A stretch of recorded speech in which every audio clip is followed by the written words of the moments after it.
Hello buddy, welcome back. In today's video, I'm driving Volkswagen model and you start seeing the coolant line flashing. You could have probably come across this.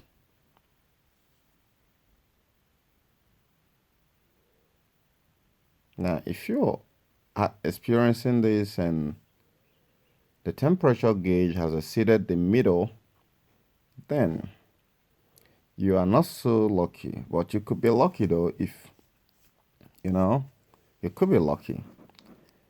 But by the end of this video, I'm gonna help you solve that problem by yourself. All you need to do is to follow this video, watch this video till the end, and you should be able to solve the problem.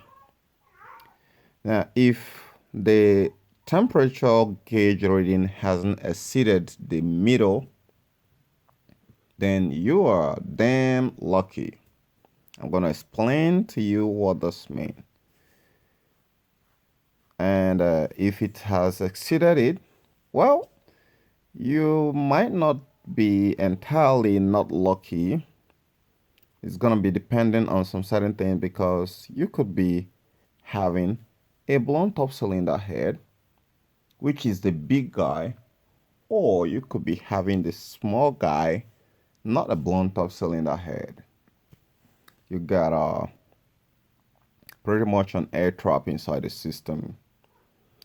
And that air trap is what the system detected and starts flashing this. Now, in order for you to know exactly which one is which,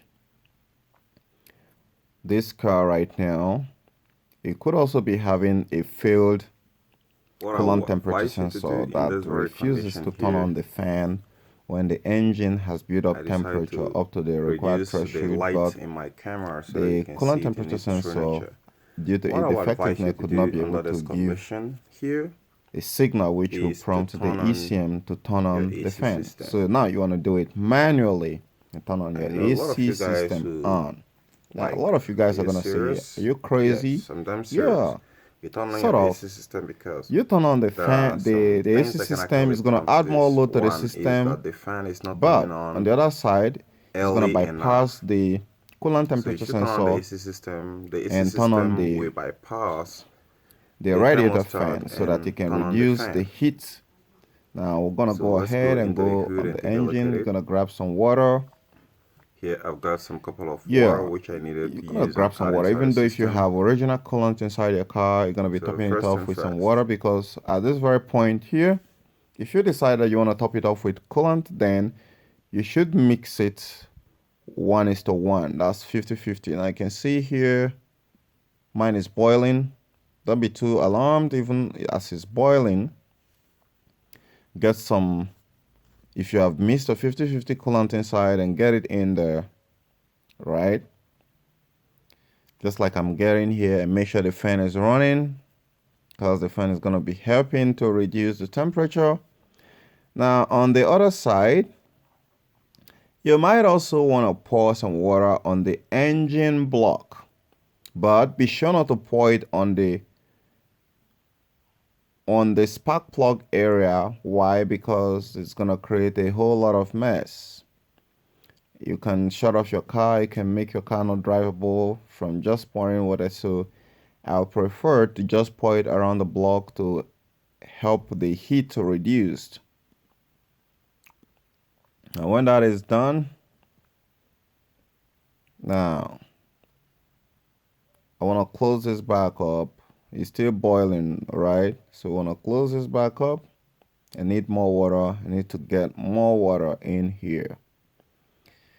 My first notice right here is that the coolant level is low, and that is one of the typical reasons why that very light is flashing, blinking on the dash.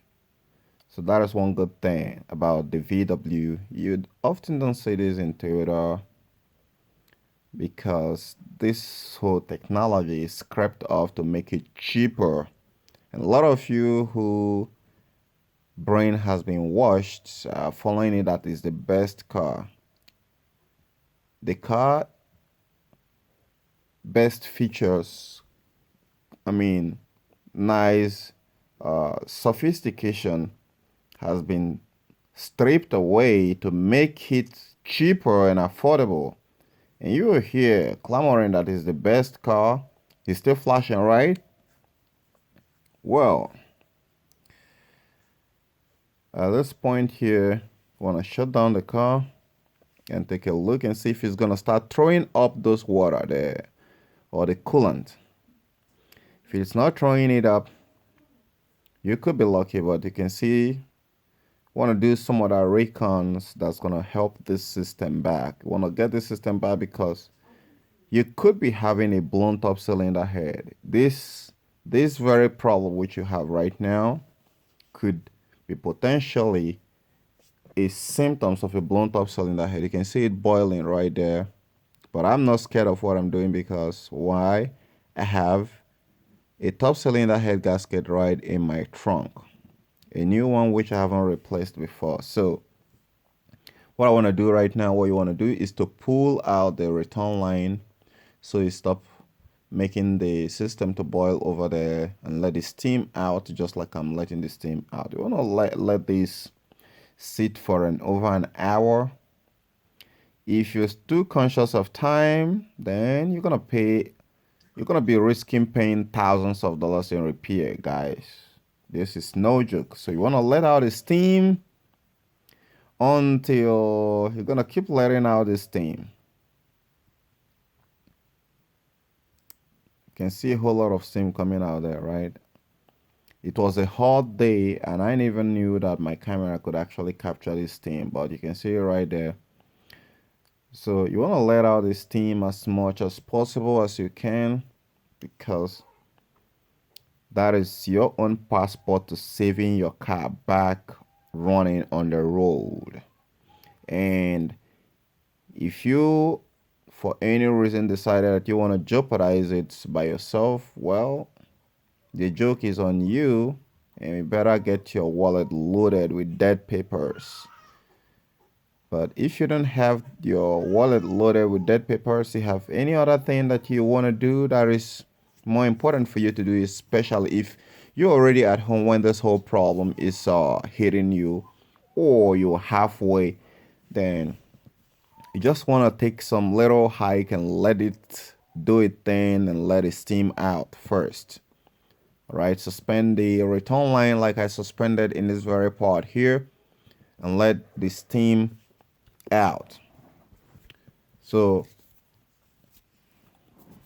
I'm gonna be back on the show as soon as the steam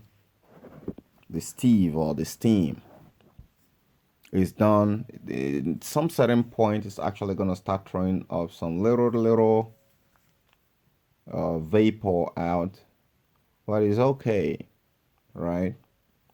Now this point here,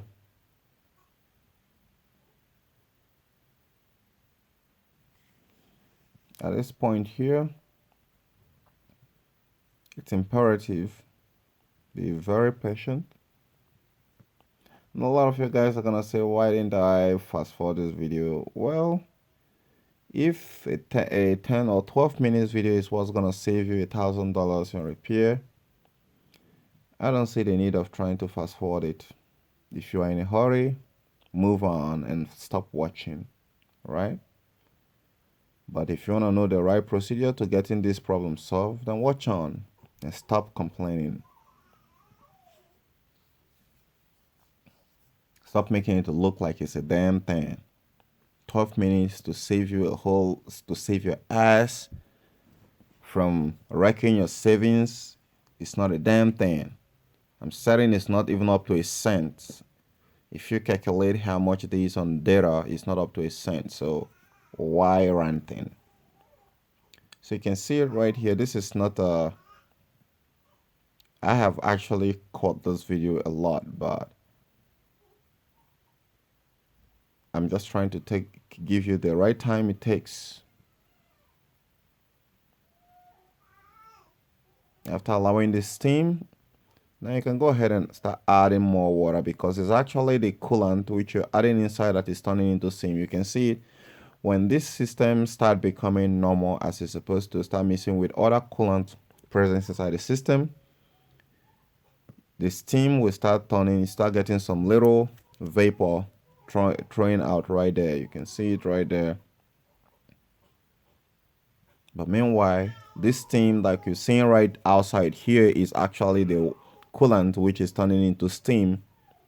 And so you need to add more water or coolant. Remember what I told you, if you have missed your coolant 50-50, exactly the one that is inside before, then that's what you should use to top it off. Else you can use your water to top it off, so long as you know the aggregates, the ratios which you add in the water. You can see, so that later you don't have any problem coming back. Now at this very point here, it's now throwing some